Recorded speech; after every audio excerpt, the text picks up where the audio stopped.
Now let us compare the energy content of food.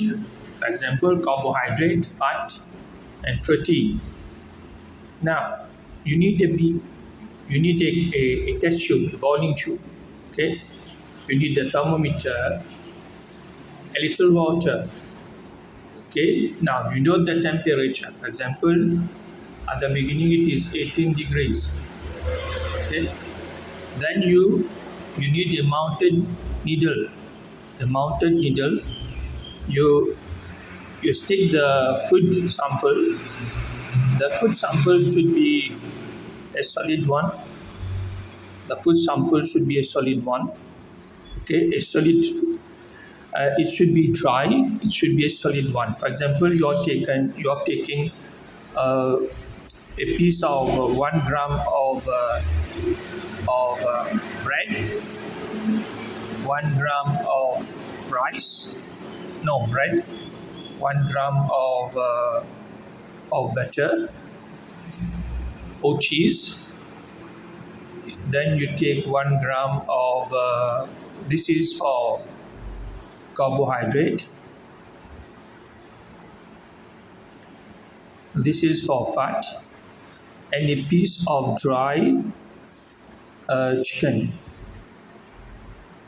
meat. A piece of dry chicken meat, 1 gram. This represents protein. It should be dry and a chicken meat. This is a piece of 1 gram of butter. It all should be solid form. All should be solid form. 1 gram of bread and 1 gram of butter, which is fat, and 1 gram of dry chicken meat. Now you take the mounted needle, you hold a piece of food here. Then there is a flame here from a Bunsen burner.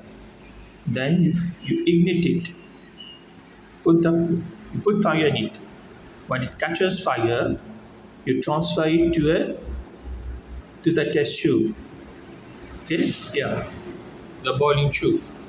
So you note the temperature before the experiment. Suppose the temperature is 18. Then you take the food sample you put here, which is starting to burn. You put it here, and then until it extinguishes, it goes off. Okay. Then what you should do? The temperature will rise. Okay. Then you note the final temperature when the flame goes off. Okay. Now during the experiment, you should do all the free experiment in the same condition, that is in a closed lab. And no breeze coming inside to put the flame out. Okay.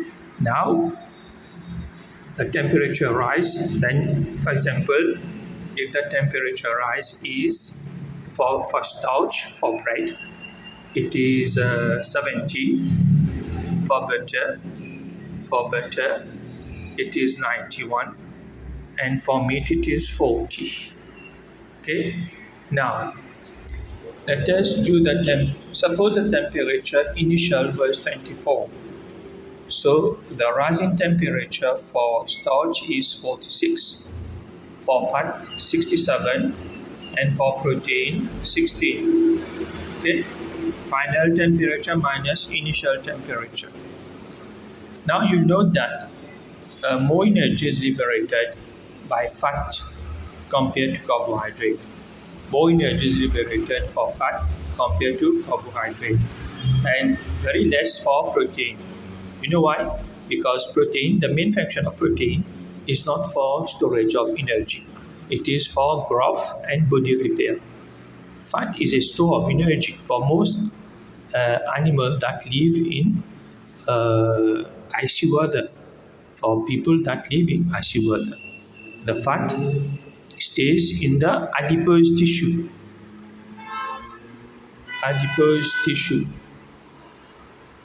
Just look in the net for adipose tissue under the skin.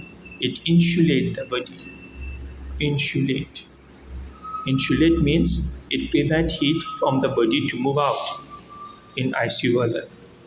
Okay, it insulates the body, so it is an energy store. And then we have starch.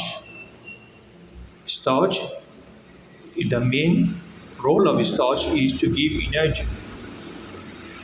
When there is no starch, then when there is no starch taken in the body will use fat to liberate energy. Okay, now this is the experiment to compare the energy content of starch, fat, and protein. Fat has more energy, 1 gram, 1 gram. 1 gram of oil, 1 gram dry sample of piece of bread, butter, and dry sample of meat. Okay, 1 gram because all the food samples should be of the same mass to be able to compare the energy liberated. Okay, when they are burned.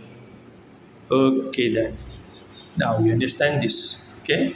Now, if you have any question, you just have to phone me on this number. You just have to phone me. Okay, if you don't understand anything on this, or you get a big problem. Okay, good.